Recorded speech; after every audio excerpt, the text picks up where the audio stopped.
Hey, so if you're a crazy person like me, and on the one hand you love the idea of having a guitar amp, your pedal board, and that's it. Like those are the tools that you use to get your perfect tone. But on the other hand, it's just too big, too heavy, you don't have the room, you don't want to carry it around. And so what you want to do is you want to sort of have that minimalist, let's work with the tools we have mindset, but without the disadvantages, and sort of want to recreate that real amp, real pedals setup digitally and get your perfect guitar tone using only your pedals and your amp, then this video is for you, especially if you've had some trouble finding a good reverb. So let's get right into it. This is my time-based effects pedal board. I have a chorus here, let me deactivate it, the delay as well. Let's just try and find a good reverb. And the first thing you might have noticed is that we don't really have a reverb category here in GarageBand. But we do have delay, and among the delay pedals there is this spring box. Maybe you were expecting to have more pedals of this sort, but this is what you get. At the same time, the style knob here lets you choose between 5 different types of reverb, and you have a bunch of extra controls, so it's not too bad. Let's have a listen though to what these sound like. I have here a little project I'm working on for my next live looper video. So let's check out the boutique reverb. Yeah, it's a spring alright, right? It has that sort of, I don't even know how to describe it. It sounds dirty to me. The reverb part sounds like it has a lot of dirt. And I really don't like that. I want my reverb to be lusher, sort of, and cleaner. So let's try some different algorithms. Simple.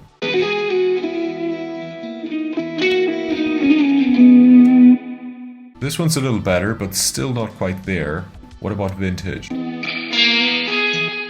Yeah, way too bright, sort of ear-piercing. Wow, bright. This one's probably not gonna get any better.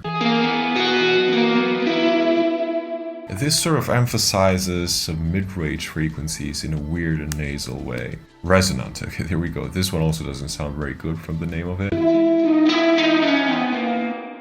Yeah, same thing. So, if you love spring reverb, I guess there's something for you in here probably, but if you're not a fan of spring reverbs, this pedal has no business on your pedal board, right? So what are our options? Well, what I really don't want to do is use one of GarageBand's reverbs here, like the Platinum Verb. Just look at that. Like this is not something you would have access to if you actually had a real amp and real pedals, right? Sure, it gives you control over more parameters, but it really feels like we're entering digital mixing territory here, which takes away from that crazy idea we had of, let's just use an amp and pedals to get our perfect tone.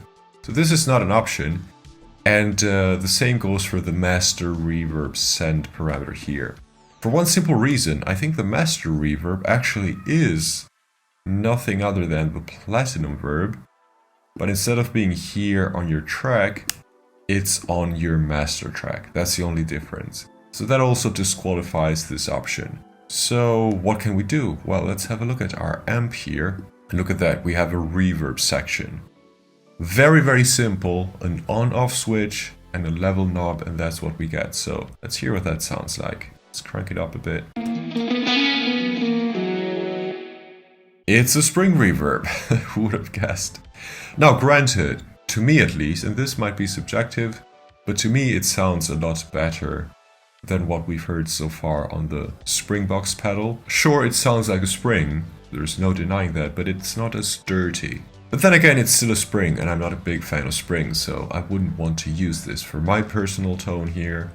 So is that the end of the road for me? Is the dream of a very simple, real life-like digital amp setup not possible? Well, I wasn't ready to give up just yet, so I had a look at the GarageBand manual to see if there were any hidden features. And it turns out that there are. So if you click here, ta-da, you actually get access to 10 different reverb algorithms. And granted, 7 out of 10 are spring reverbs, so nothing for me in there, but the last 3, the warm reverb, the rich reverb, and the sweet reverb, they are mwah, chef's kiss. Especially the sweet one. But I think all of these sound much more balanced than a spring reverb. They don't overemphasize any weird frequencies. They don't add dirt, most importantly. They are just very clean, very in the back, which I love for my reverb. I just want this to give a bit of a sense of room to my tone. And yeah, each one of these sounds great. My personal favorite is the sweet reverb. So let's have a listen.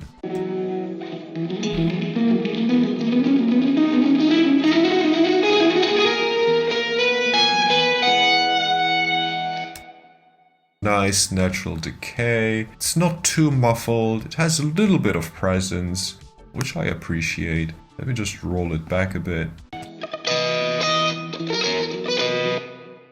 Right, it sounds like I'm playing a guitar in an actual room.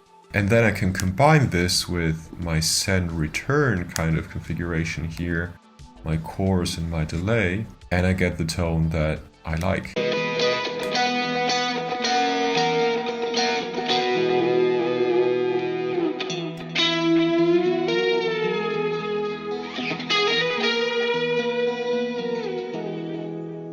Right? I like that. I'm very happy with that. It does not feel like a compromise to me. It feels like I'm actually able to get everything I want using just the AmpDesigner and the pedal board. So if this was helpful to you, please leave a like, leave a comment, subscribe. And if you think that you could benefit from some help with crafting your guitar tone in GarageBand, we do have memberships on this channel, and one of the perks for Gold level members is a monthly members-only live stream session where we can look at your projects and I can give you feedback and help you move forward, hopefully. So maybe something to think about, but in any case, thank you so much for watching, and I'll see you in the next video next week. Take care.